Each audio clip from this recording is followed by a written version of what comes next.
क्रोध का विनाशकारी प्रभाव। एक दिन गौतम बुद्ध अपने शिष्यों के साथ एकदम शांत बैठे हुए थे।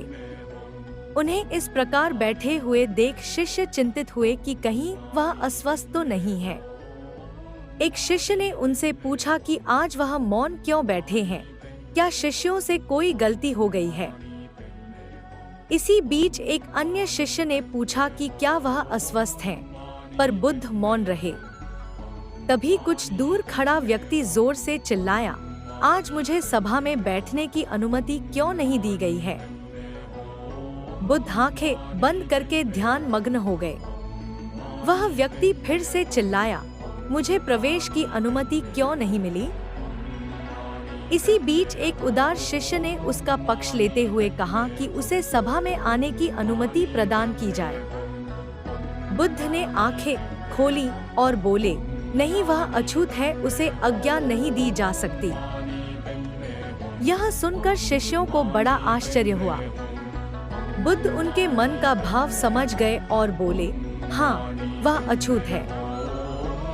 इस पर कई शिष्य बोले, हमारे आश्रम में जात पात का कोई भेद ही नहीं, फिर वह अछूत कैसे हो गया।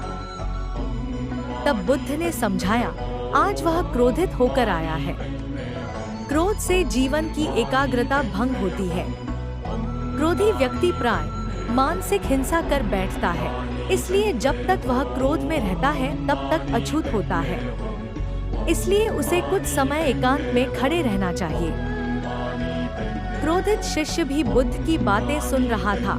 पश्चाताप की अग्नि में तप कर वह समझ चुका था कि अहिंसा ही मनुष्य का महान कर्तव्य व परम धर्म है। वह बुद्ध के चरणों में गिर पड़ा और कभी क्रोध न करने का प्रण लिया। शिक्षा आशय यह है कि क्रोध के कारण व्यक्ति अनर्थ कर बैठता है और पश्चाताप उसे बाद में होता है, जिसका कोई लाभ नहीं मिलता। इसलिए हमें क्रोध नहीं करना चाहिए। असल मायने में क्रोधित व्यक्ति अछूत हो जाता है और उसे अकेला छोड़ देना चाहिए। क्रोध करने से तन, मन और धन तीनों की हानि होती है। क्रोध से ज्यादा हानिकारक कोई और वस्तु नहीं है।